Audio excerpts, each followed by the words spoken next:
Ayan, nag-live po si Manong Lakay Bernard Gabaon.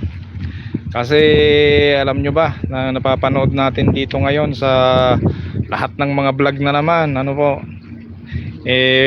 nung nag-evolve yata yung dito sa mundo, nag-evolve tayo sa mga technology, nag-evolve na rin yung pag-iisip yata ng mga tao Wala lang ngayon, ang gusto na ng mga karamihang tao, pag mayroong nakaupo tayong mga namumuno, gusto palit agad. Instant na po yung nangyayari. Ay nako, sayang ang pera ng bayan yan kapag kaganyan ang ating pananaw, mga kabayan. Kung ano po yung inihalal ng tao, respeto natin. Kasi yan, may divine intervention po dyan sa election na tinatawag. Tayo karamihan yan naniniwala sa ganyan. Kasi nung unang panahon nga ang form of government ang namumuno Panginoon 'di ba? Ayan, theocracy. Ayan, how much more ngayon? O sa ating panahon ngayon naniniwala ako na kung ano yung binoto natin na ayon sa ating konsensya at sila'y nanalo, yan po ay binapatnubayan ng Diyos. Kaya konting respeto na lang po sa mga ating inihalal. Ano? Tayo naman pong mga residente na di kaya taga Pilipinas, magtiis po tayo sa lahat po ng sitwasyon po natin kasi gumagawa naman po ng paraan ang gobyerno. Yung mga issue na hindi natin naiintindihan, magtanong-tanong muna tayo. Kundi kaya mag-research bago tayo magbitaw ng mga salita. Mas maganda po yung think before you speak. Okay, plan before you do. Ayan po. And check what you do. Diba? Plan, do, act, check. Ganun talaga yung buhay dapat. Ang dami na ngayon, sayang na yung pera ngayon ng ating gobyerno at sa kalipunan kapag kaganyan, lagi na lang nagbabangayan. Talon-talo tayo sa mga ibang bansa. Well, marami na tayong tinalo, matatalino at magaling talaga yung mga Pilipino. Pero mas maibubuga pa kung gayahin natin yung style siguro ng Japan, ano? Yung mga Amerikano, yung Japan, di masyadong magaling magsalita sa English yan, pero magaling sila sa technology niyan. Yan, magaling din siguro sila sa mathematics yan kasi ganun wala ka nang nakita kasi dito sa YouTube maging sa Facebook, kundi nagkokontrahan na lang lagi instead na suportahan yung gobyerno kasi natin. Ang ganda na nga yung mga nakikitang posibilidad ba pagka naayos yung ating pinaglalaban, may langis tayo, 'di ba? Yung sa ekonomiya, yung sa droga, gumaganda nga yung kwan natin gumaganda nga yung ating lipunan din kaso lang ayaw maniwala yung iba Ako wala naman akong tutol sa mga kwan, basta para sa akin lang suportahan natin ang ating mga namumuno sa atin. Ayan, magkaisa po tayo at tumulong. Hindi po nakalagay dyan sa konstitusyon na kapag mayroon tayong ibinuto ay kukontrahin mo pag kwan na, hindi, wala po yan. Ang diwa talaga ng gobyerno ay para magtulungan. Ano po, magtulungan po tayo. Hindi po tayo dapat naglalaban-laban. Hindi po maganda. Hi po. Hindi po maganda. Ang kagandahan po talaga ay nagtutulungan, helping each other.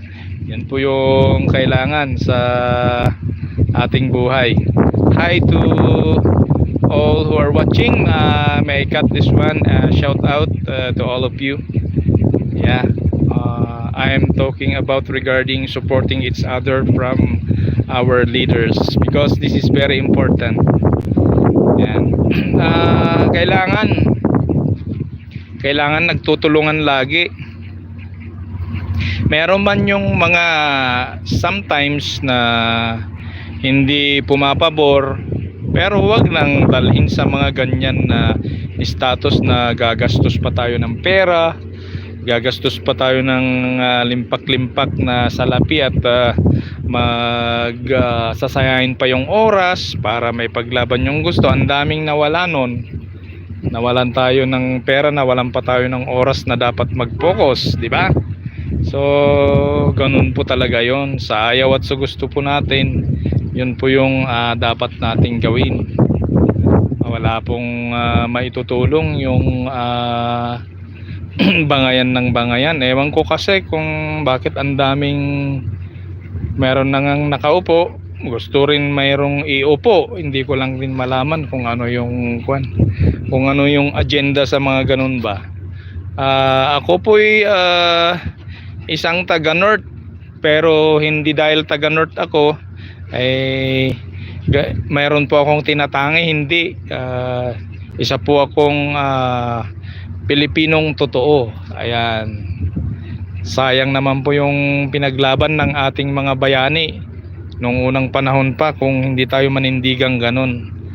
Ayan.